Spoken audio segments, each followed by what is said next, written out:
Hello, angel babies. Welcome or welcome back. My name is Trisha, and this is Trisha's Step. Thanks for being here. You are a bridge between worlds, and this is a concept that I think is a little bit hard to understand, even for somebody who is a bridge, because there isn't really a full language for it. A lot of people want you to fit into a box. You're either in the 3D, you're here, you're doing things with your physical body, you're taking action. It's the more masculine way of doing things. Or there's the more spiritual, ethereal, transcending the body, creativity way of doing things. It's the more emotional, chaotic. And you are both at the same time. Honestly, everyone is, but for you especially, you have felt this pull towards both, and that neither one fully satisfied, so you needed to bring them together. You may have felt this in other ways in your life, like that there was some group or community or ideology that you felt drawn to in some ways, but it didn't fully satisfy, and you were also drawn to another thing over here, and you were kind of straddling the line between the two. One character that does this is the character Firenze from Harry Potter, the centaur. He is a believer in the ways of the centaurs, but he also believes that he doesn't have to be completely separate from the humans in the ways that the centaurs are. So he allows himself to become this bridge, this communicator, this relay between the two. He is still a centaur. He is still a master of the stars and the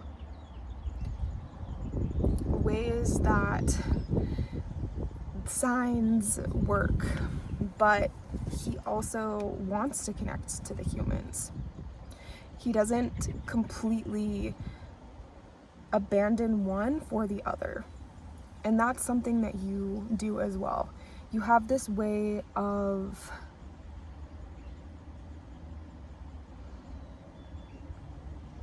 taking things from systems that work and bringing them to other spaces.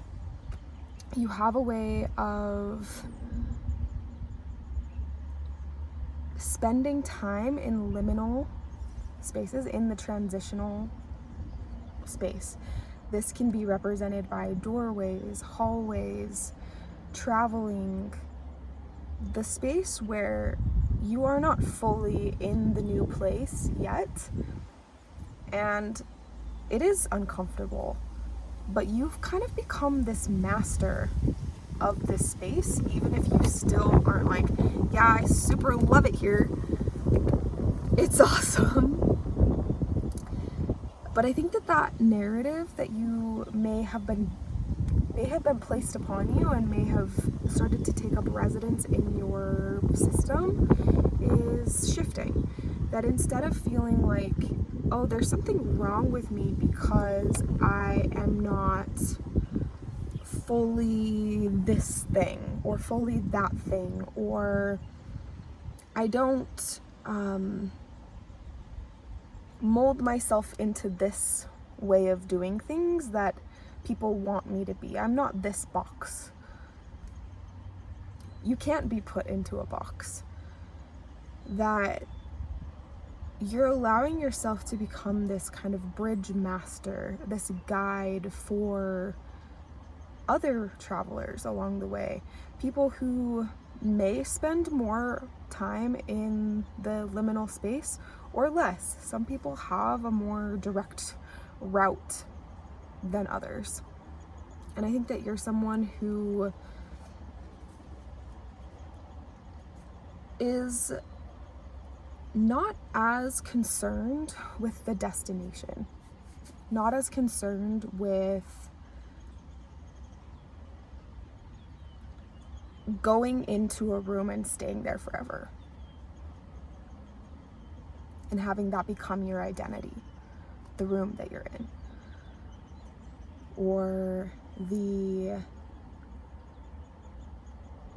even the way that you got there.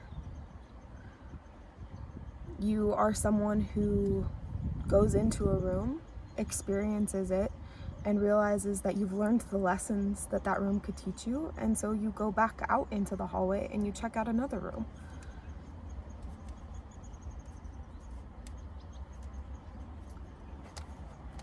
Okay, so the first question that I have after that long introduction is, what doorway or hallway are you currently standing in?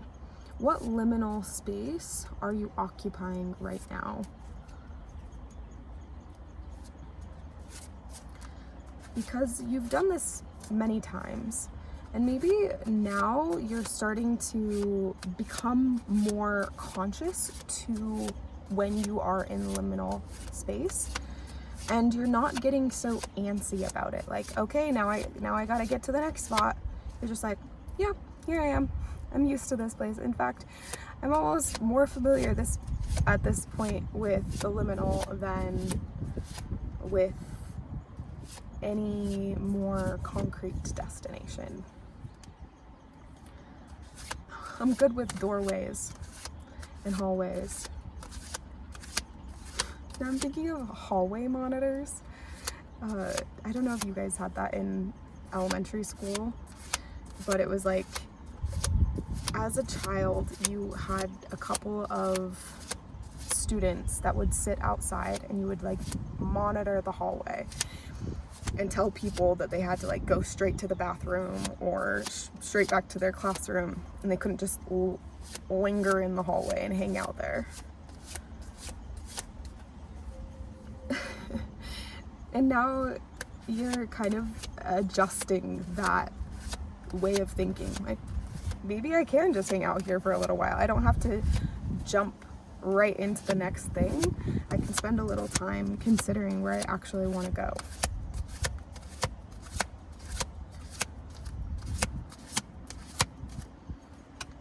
And I don't have to feel guilty or ashamed of this space. Maybe it has something to teach me.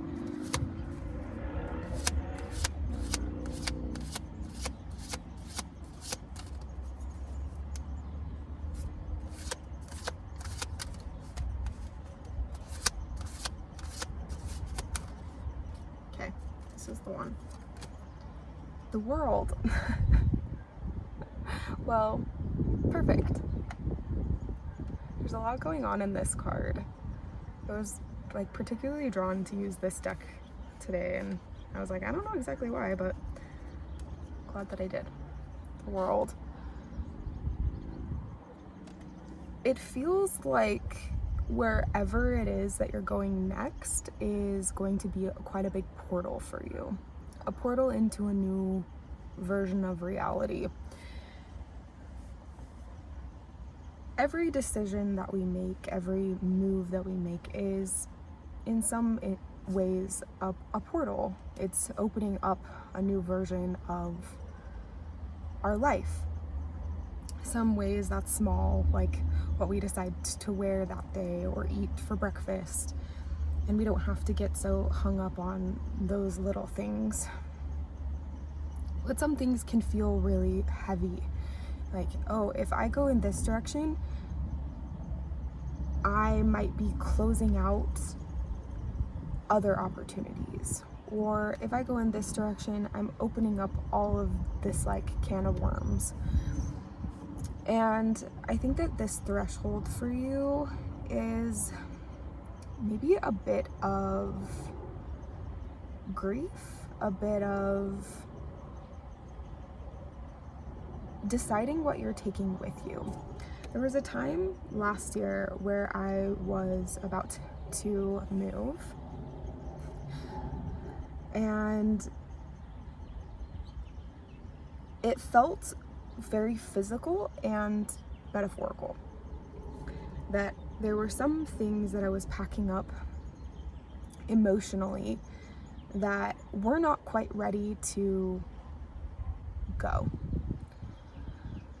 I was allowing them to say their last goodbyes, to kind of just like, I don't know if you've ever seen people who they'll like say their last goodbyes to the house and be like, thank you so much for like being a good house for me. I've really loved living here, and kind of reflecting on the memories of that space. Some good, some not so great, and everything in between. And that's a little bit of the energy that I'm getting from the World card. There's also a large culmination moment, a moment of celebration and like, I made it. Because there could be a lot that was really challenging for you to get to this point. And it's okay for you to not just like immediately jump into the next thing and be like, okay, now I have to start doing all of these things. I'm seeing a dragonfly that just landed right on my car, so that might be significant to you. And a butterfly. Lots of transformation. And although transformation is beautiful, it's also can be wearing, tiring, and it's okay for you to just rest and allow yourself to be in the kind of the calm before the next storm, even if you are looking forward to the next thing. So I think that that's the energy of this doorway. It could be specifically related to you moving. It could be related to a new job or relationship. Starting something that will require your energy, but it does feel exciting. It does feel like you are going to have new opportunities open to you. Okay. What worlds are you connecting through this liminal space right now?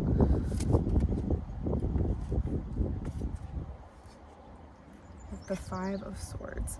So like earlier when I was talking about you like straddling the line, or you're being the bridge, that like let's say over here is like one belief system and over here is another. Or like I was saying earlier with Ferenzi the centaur, he's the centaur and he's also connecting the human world, and he's straddling the line.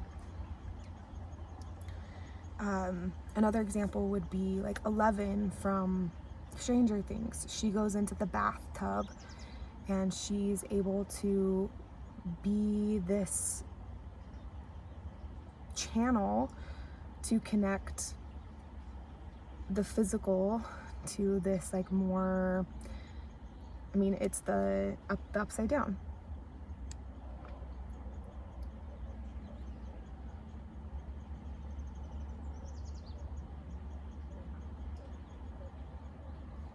The some other space.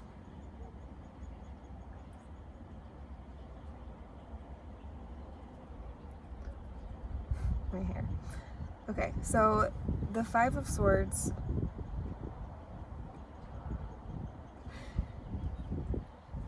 you might be somebody who is a peacekeeper, or who has been someone who could see the conflict, and you spent a lot of time kind of like easing the tension or like soothing the energy just with your presence, but perhaps even with words or through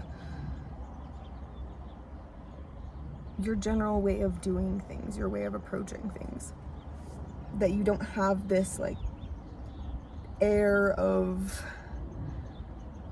going head to head with people just for the hell of it. Rather, you were more often more diplomatic, more of trying to bridge the gap. It feels like you may be pulling back some of that energy, actually. And it's not so much that you're just like resigned and you don't care anymore, as you are allowing it to be the responsibility of another party. So like, let's say you're like witnessing a fight in front of you. You're not going to go and get in the middle of the fight. And it's not that you don't care that the fight's happening, but you realize it's not your responsibility to fix that it's happening. And you're pulling yourself, you're extricating yourself from the situation. Okay, so that's interesting.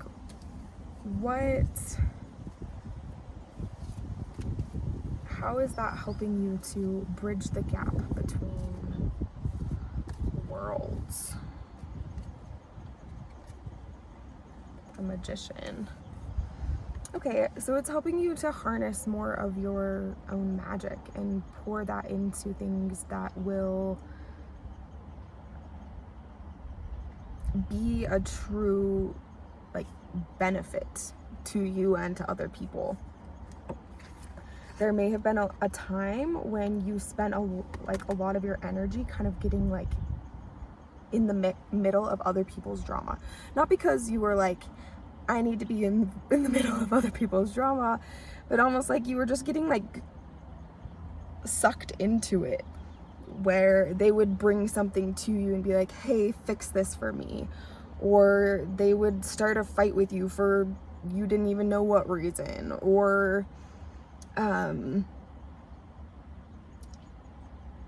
just kind of like online discourse around things that felt really heavy, and like maybe you should be paying attention to it and worrying about it. And now you're like, you know what? I do care about these issues. I care about people's rights. I care about being a kind, considerate human being and all of those things. But instead of me spending my energy trying to untangle all of this energy,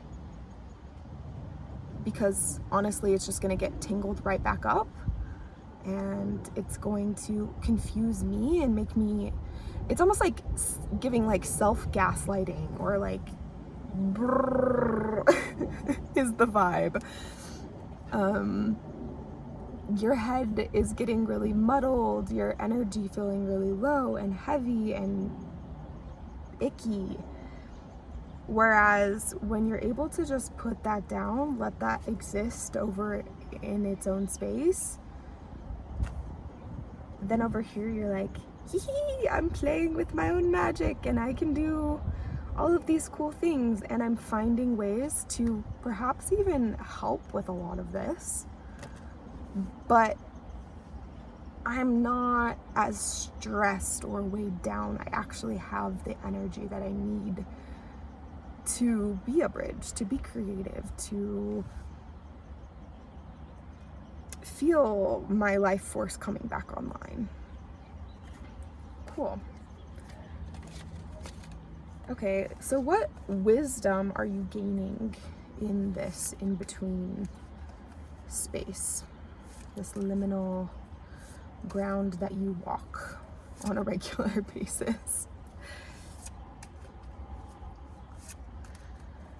I've always struggled with transitions. I think that it's a common like neurodivergent thing. They're always like, you struggle with transitions. It's also something that as a teacher, my students would always struggle with transitions, and I would try to make them as seamless as possible for them. That I communicate very clearly, okay, this is where we are right now and this is where we're going. And the in-between, a lot of times it was like they got lost. along the way. Like all of a sudden, like these two people are chatting over here, these two people are having a fight, this person wandered over here and is doing this random thing that I don't even know what they're doing. This person wandered out into the hallway, this person went to the bathroom, on and on and on. And it's not so much that you are just like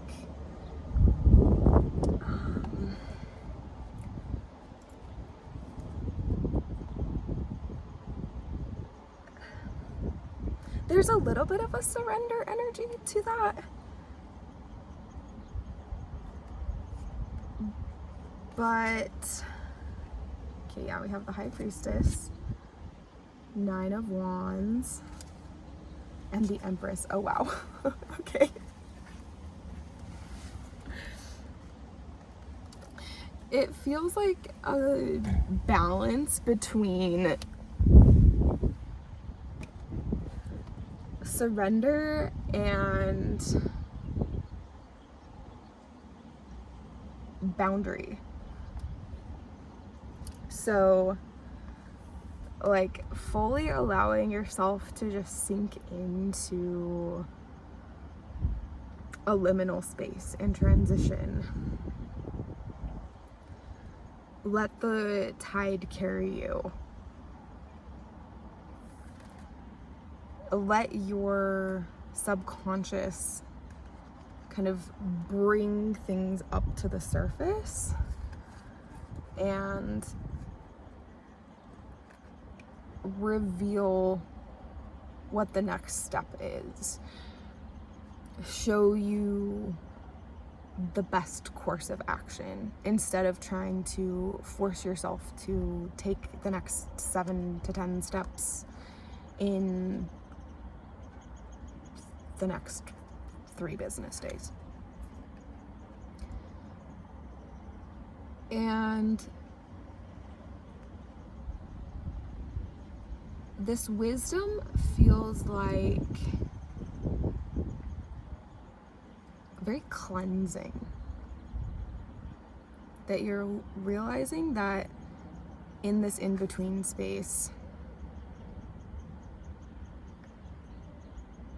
you're allowing yourself to, I mean, even like we said earlier with the World card, kind of sort through your baggage, the luggage. I think baggage can have a negative connotation to it, and just acknowledge, okay, like, do I want to bring this with me or not? And maybe I can leave this one here. I think that there's also a wisdom in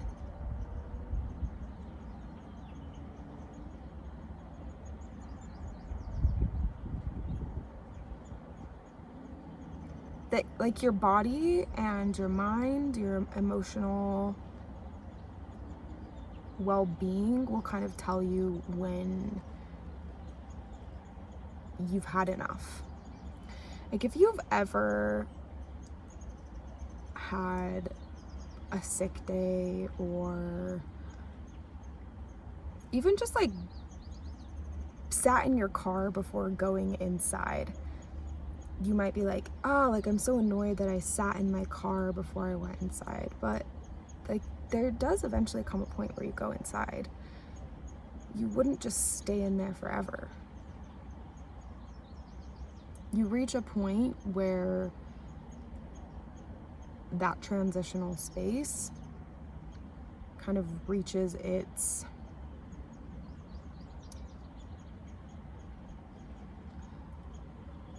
conclusion, where it's no longer supporting you in the ways that it was before, because you need to go to the bathroom, or you need a snack, or you decide that it's time to go do whatever it is that you want to do next.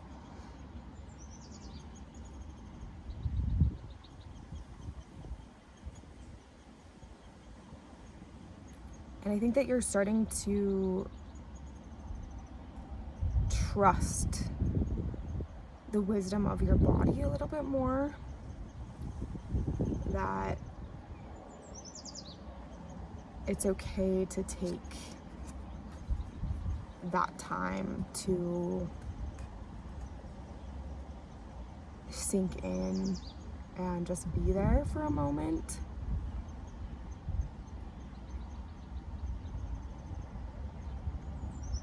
And trust that you will know when and the what of the next step, the next phase. Okay, where do you need stronger boundaries, grounding, or intentional closure? So I think that this is kind of the opposite side, or the opposing force to the surrender, I guess, or that they work together.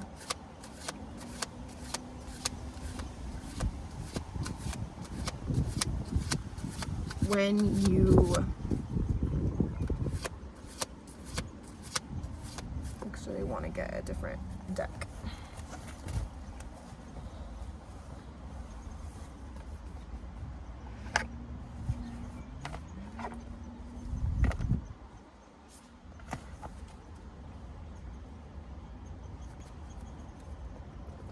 When you are somebody who is very creative, has deep emotions, has this great imagination, an ability to visualize or remember the past and picture the future,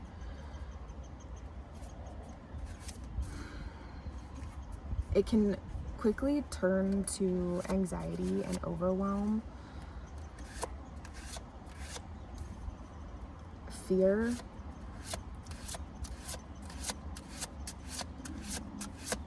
and I think that that's a little bit of the wisdom that you're gathering too, is, okay,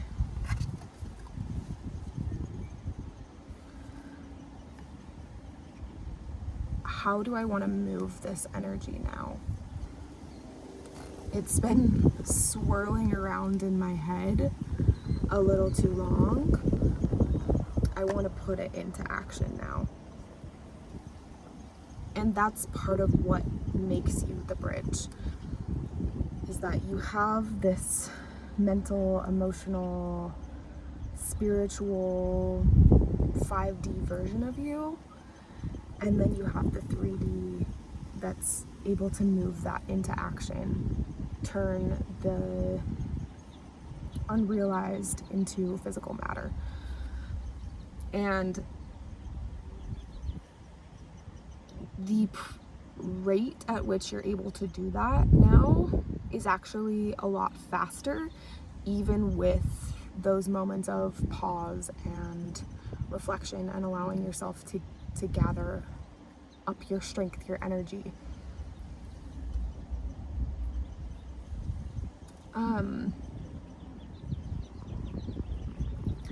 Yeah, I think that you're drawing boundaries around certain types of thoughts. It's giving, you're not letting this energy that was pulling you into thoughts of you being a bad person, or being irresponsible, being someone who is careless, is heartless, is inconsiderate of the way that other people feel. You're disconnecting yourself from that line of thinking, that energy more quickly now. So into jumping out. You're getting into a King of Pentacles. More grounded, well established in what it is that helps you to feel safe and secure, that helps you to honor your boundaries in any given situation. And I think that your boundaries are getting more precise.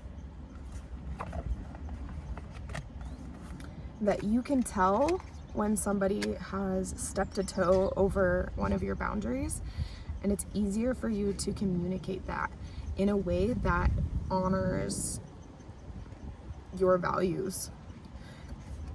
So rather than it needing to be like a very people-pleasing, humming and hawing, going around the issue, or alternatively like slicing and hurting and cutting people down to communicate your needs, you're able to say it in a way that is honest and clear and kind. Okay. Having achieved much in his life, the enterprising King of Pentacles is enjoying the fruits of his labor. He knows the importance of rest and relaxation and thrives in a harmonious, luxurious environment. He's the embodiment of abundance in finances and happiness, and is generous with his time and energy. Commitment to your goals. You have the power to manifest whatever you desire. Keywords: protection, caring, stability, prosperity, power. Reverse message: be realistic about finances and work out a proper budget. Reversed keywords: hoarding, impractical, manipulation, lack of commitment. So you may have had some of that energy around like a scarcity mindset, fear of needing to kind of hoard your own resources when it comes to your time, your energy, your attention. And I'm not saying that that will never creep in, but your trust in yourself is expanding to the point of you knowing when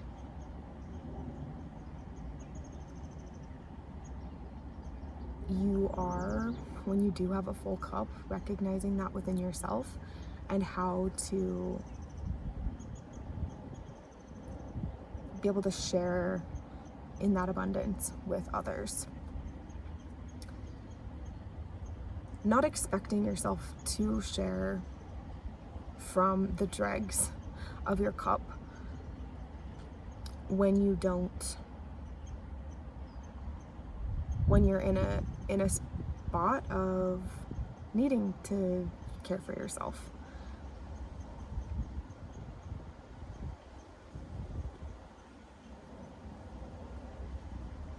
And realizing that that doesn't mean that you aren't abundant.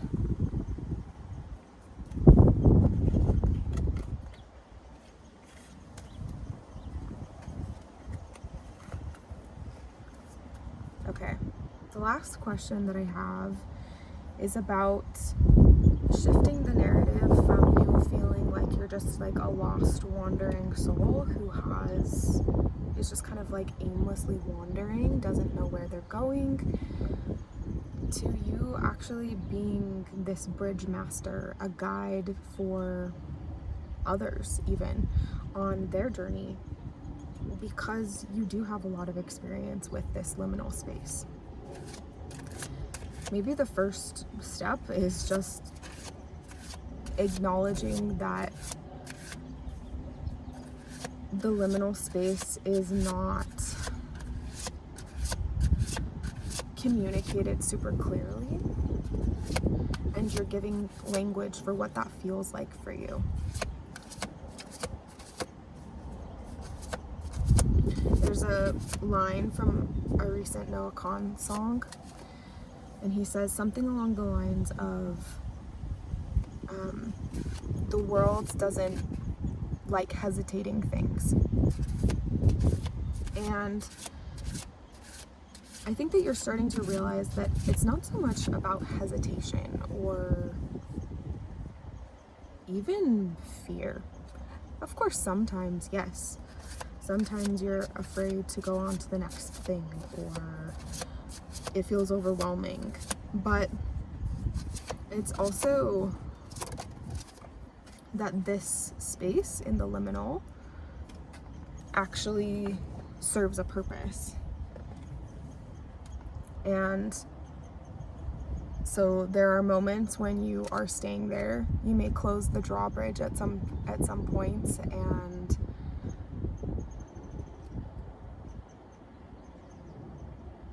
not let in all of those thoughts and worries and stress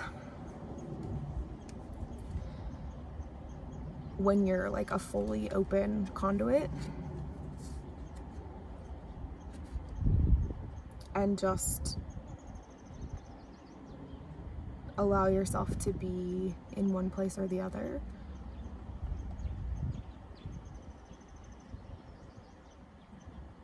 But you're no longer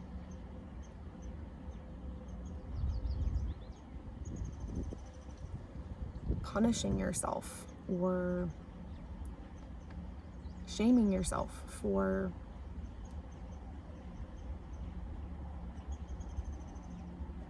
who you are. Got the Magician again. You are very powerful to be able to communicate with both sides.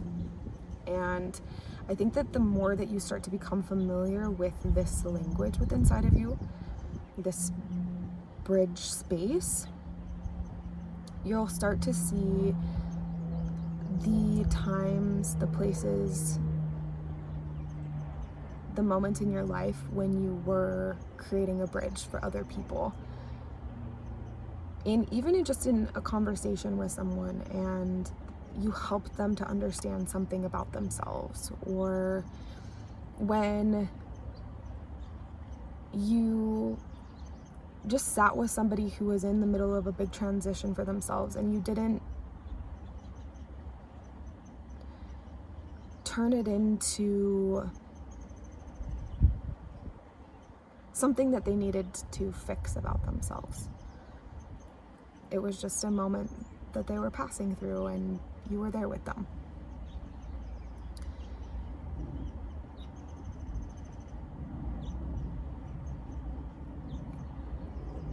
This bridge master and like starting to embody this role, claim and really fully claim it, it may feel like you are almost starting over in a way.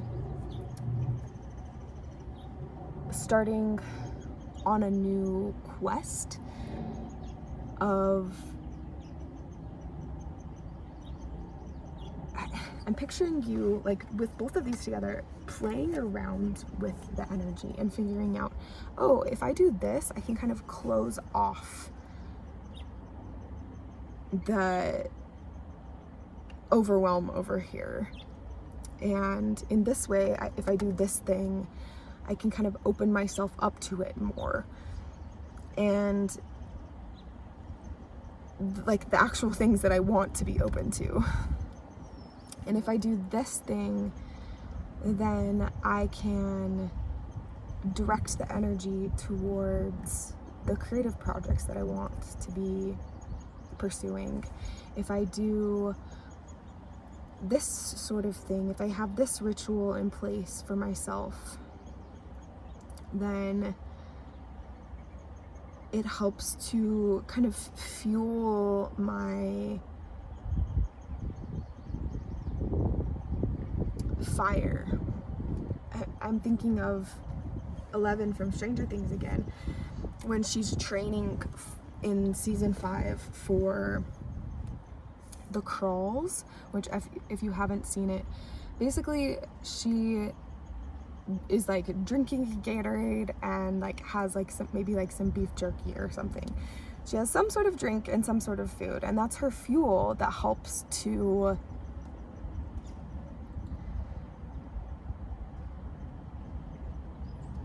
strengthen her power, her gift, which is to, like, she has oh no, what's it called when you can like move things with your mind? She can move stuff with her mind, but she can also connect to other people through her mind. So I think that you are starting to pinpoint maybe even specific foods or drinks or activities that are your fuel to your creative fire, to your life force, and using them in a lot more intentional ways. And specifically on an emotional level, feeling more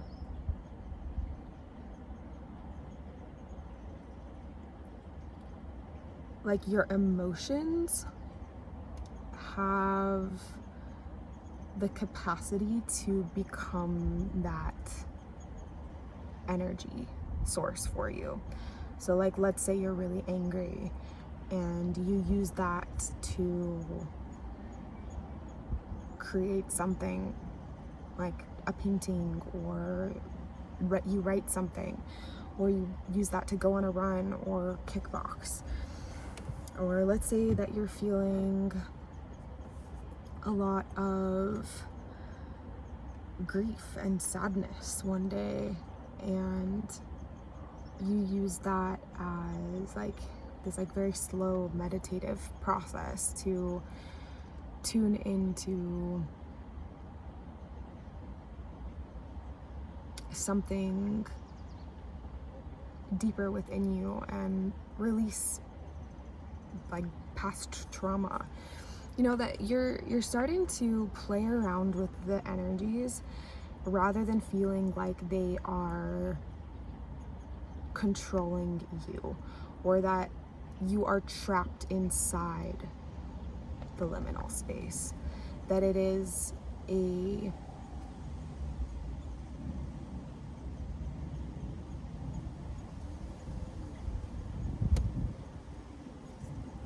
cage for you.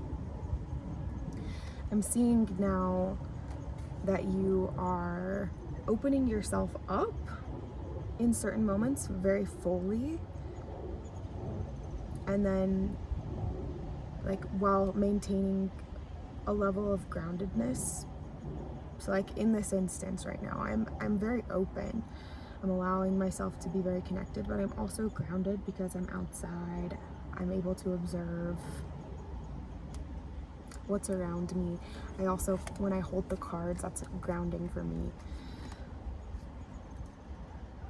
And then there are also moments when you kind of close yourself off again.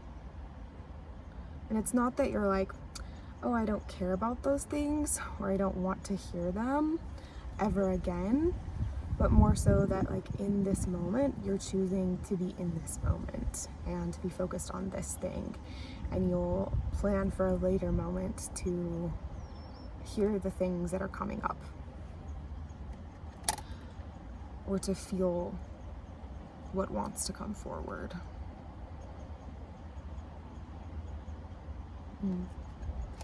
Okay. I'm gonna grab one more card from the Moonology deck.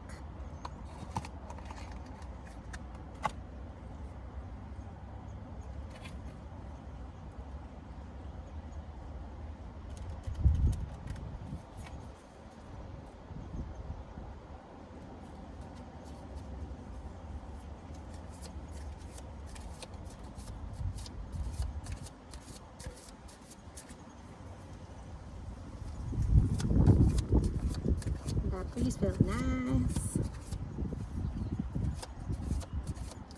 Any final messages, things that this viewer needs to know about being a bridge between worlds?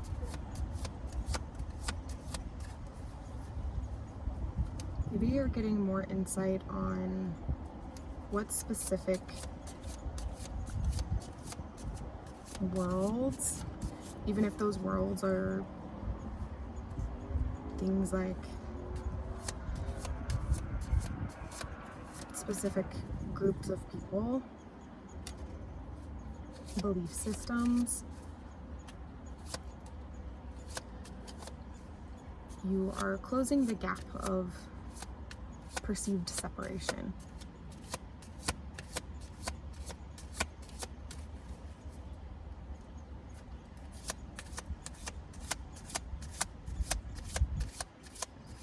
A lot of it's just by being you, showing up authentically.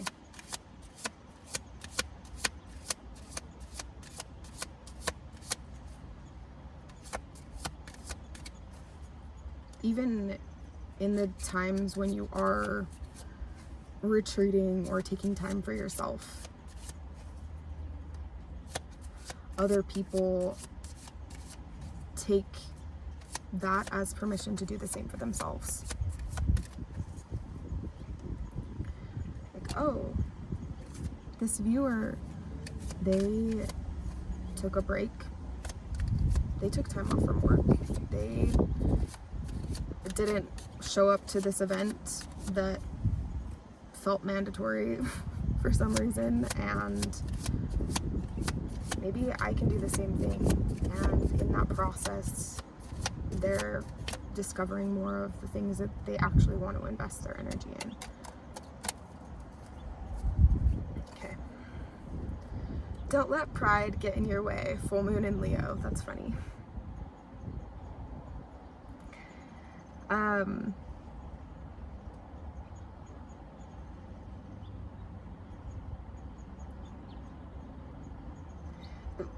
The Pride, it's currently Pride Month right now. And I actually think that this might be more about, it's kind of like this double meaning. I think that when we think about pride, we think like, oh, that person's like really full of themselves. They think that they're better than other people. They are just like really arrogant or something like that. But there's this opposite side of pride where you kind of like put yourself down or don't allow yourself to step fully into your power for fear of the way that other people might be bothered by that.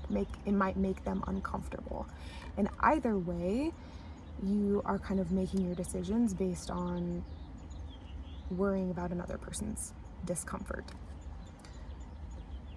And I think that you're shifting that. You're shifting making your decisions based on whether or not it will make someone else uncomfortable or not. And you're doing it based on, is this actually something that I want to do? Is this feel good and fulfilling and fully expressive for me? Am I allowing myself to exist and express myself?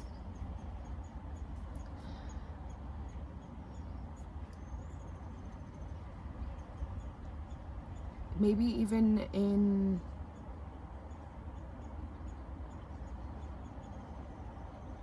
simple ways, like the way that you dress or do your hair. Maybe in something related to your sexual expression.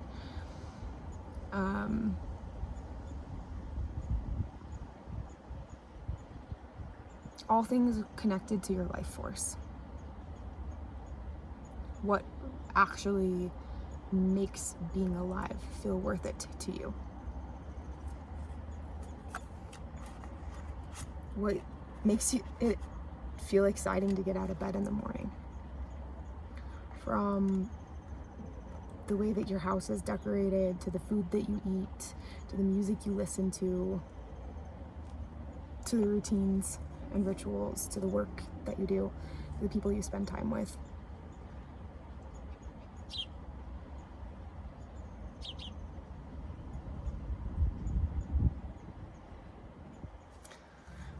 You're allowing yourself to fully take up space, as cliche as it is.